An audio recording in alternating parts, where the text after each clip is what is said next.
अनंत प्रतीक्षा ने लिखा है, प्रणाम। ये सूत्र संतुलन की बात करता है जो कि वांछनीय है, पर अक्सर देखा जाता है कि जिस व्यक्ति का ये संतुलन बिगड़ता है वो कब एक अजीब राह पर निकल जाता है उसे पता ही नहीं चलता, और जब पता चलता है तब काफी देर हो चुकी होती है। कृपया कुछ कहें। निश्चित ही जब संतुलन को नहीं जान पाएगा व्यक्ति तो वो उन सारी पर्सनलाइज्ड वीकनेसेस का शिकार हो जाएगा जो उसके भीतर हैं। वो वैयक्तिकरण के कारण है जिनको हम बार बार कहते हैं, जिनको हम पास्ट भी कहते हैं, बंधन कहते हैं, भय के, लोभ के, ईर्ष्या के, द्वेष के, जितने भी तार हैं, ढांचे हैं, वो सब आ जाते हैं। क्योंकि अगर व्यक्ति ने इस निर्द्वंद अवस्था को देखा तो उसने उस न मिटने वाले आयाम को, तत्व को भी देखा, और वही आस्था है, वही व्यक्ति के लिए बहुत बड़ा आश्वासन भी है कि जीवन संभालता है। जब उसको अभिव्यक्ति की जरूरत होती है तो वैसे अभिव्यक्ति लाता है जैसी जरूरत होती है, लेकिन व्यक्ति को लगता है कि नहीं, हमको जल्दी से जल्दी कुछ कर लेना है। तो इसीलिए इस पर्सनलाइजेशन की जर्नी में भटकने की बहुत गुंजाइश अस्तित्व ने छोड़ी है, और वो मानता है कि उससे भी व्यक्ति भटकेगा, गिरेगा, कुछ उससे भी समझ आएगी, उससे भी एक समृद्धि ही होगी।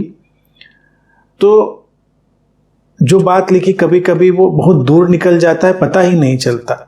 ये होता है कि जब हम अस्तित्व में आस्था नहीं रखते तो हम छल, फरेब, द्वंद, इन सब चीज़ों में शामिल हो जाते हैं। देखा जाए कोई किसी को धोखा क्यों देता है, कोई किसी का एक्सप्लॉयटेशन, मैनिपुलेशन क्यों करता है, कोई झूठ क्यों बोलता है, क्यों करता है, कभी सोच के देखें क्यों करता है। क्योंकि उसको इतनी स्कैर्सिटी नजर आती है, इतनी उसको अपने भीतर अभाव की स्थिति नजर आती है कि उसको लगता है कि ये तो जरूरी है, शायद इसके बिना काम नहीं होगा, और तब फिर वो उन रास्तों पर निकल पड़ता है जो अनावश्यक है, उनकी कोई आवश्यकता नहीं है। आस्था ये है कि जीवन के लिए जो आवश्यक है वो सब कुछ अस्तित्व की तरफ से आता है, बस थोड़ा धैर्य रखने की जरूरत होती है। और ये बातें ज्ञान बांटने की, ज्ञान बांचने की नहीं है, इस बात को भी ध्यान रखें। कई बार लोगों को अगर ये गलतफहमी पकड़ जाए कि अच्छा ये सब हम ज्ञान की बातें करें तो ये भी बड़ा आकर्षक, आजकल देखा जाए तो ये भी एक अच्छा बिजनेस है। ज्ञान बांटना, बांचना भी तो आजकल एक पूरा बहुत ही अच्छा बिजनेस है, कर ही रहे हैं लोग उसको। अंदर उनको कोई पता हो ना हो, फीलिंग हो ना हो, वो सब इकट्ठा करो, रिसाइकल करो, और उसको तो उनको लगता है कि चलो ये वाली बातें हो गई प्रवचन वाली, अब कुछ काम वाली बातें करें। मैं ऐसे कई लोगों से मैंने बताया, अतीत में मेरा सामना रहा कि जब ये सारी बातें वो सुनेंगे, पढ़ेंगे और डिस्कशन करेंगे तो उनको, मेरे सामने ही कई लोग ऐसी बातें पहले अतीत में बोल चुके हैं, कहेंगे हाँ ठीक है, चलो अब ये सब तो हो गया, सत्संग, प्रवचन, कुछ काम की बातें करी जाए। मुझे लगता है काम की बातें कुछ अलग हैं। काम की बातें, जीवन में जो प्रैक्टिकल चीजें हैं वो शायद कुछ अलग हैं, अलग नहीं है। हम बात को समझ ही नहीं पाए हैं, इसीलिए हमको अलग लगती हैं। अगर हम सचमुच में समझेंगे तो हमको दिखेगा ये केवल शाब्दिक खेल नहीं है। संतुलन, सम्यकता एक बहुत ही प्रैक्टिकल चीज है, बहुत ही वास्तविक घटना है। वो आती है तो ऐसा नहीं कि आंतरिक धरातल पर ही सम्यकत्व आता है, अनेक अनेक धरातलों पर सब चीजें जुड़ती चली जाती हैं।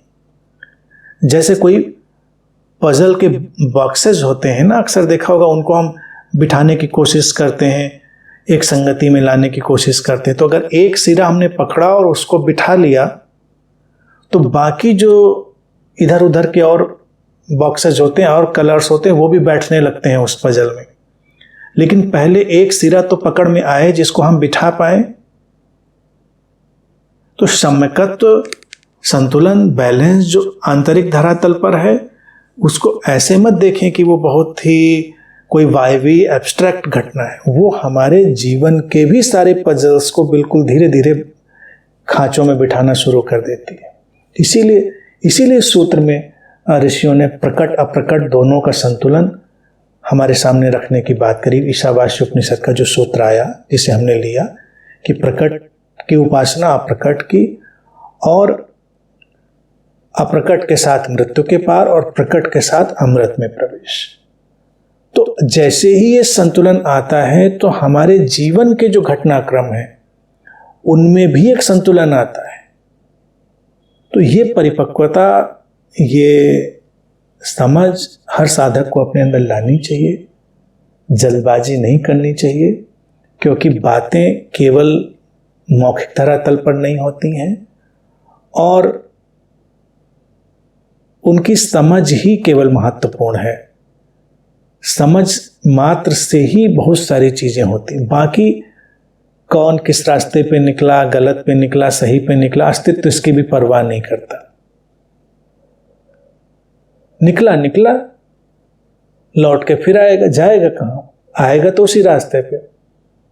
जैसे गूगल मैप कभी लगा के निकलो, बड़ी जल्दबाजी में थे, लगा दिया मैप, सामने ट्रैफिक दिख रहा था और हमने सोचा कि थोड़ा शॉर्ट रूट ले लेते हैं, गूगल मैप पे लगाते हैं और हो सकता है बस 1 मिनट में ही वो सामने का जो जैम था वो ख़त्म होने वाला था, हम सीधे स्ट्रेट रूट से चले जाते, बढ़िया जो सही रास्ता था। अब मैप ने हमको दिखा दिया कि नहीं ऐसे भी जा सकते हैं गली कूचे में। अब पता नहीं निकाल रहा है, ले जाएगा वो गंतव्य तक। कई बार मैं खुद फंस चुका हूँ गूगल मैप के चक्कर में, पता नहीं कहाँ गली कूचे में निकाल दिया उसने। लेकिन ये मतलब वहां पे गाड़ी निकलना भी मुश्किल पड़ जाए। तो ऐसे ही जब लोग ज्यादा जल्दबाजी में रहते हैं और ज्यादा क्लेवरनेस दिखाते हैं और कुछ जल्दी पाना चाहते हैं तो रीरूट हो जाता है उनका मैप। रीरूट में वो कहीं का कहीं निकल जाते हैं, धक्के खाएंगे, थोड़ा गिरेंगे, डेंट लगेगा, उसके बाद निकला के फिर आ जाएंगे मेन रोड पे। कभी वक्त लगेगा, आना तो है ही, रीरूटिंग होगी लेकिन आएगा। अब उतनी परेशानी उठानी है किसी को तो इस बात को, संतुलन की बात को भूल जाए और जल्दी में भागता रहे तो अस्तित्व को इसकी कोई चिंता नहीं है। वो भागते रहो, क्या फर्क पड़ता है।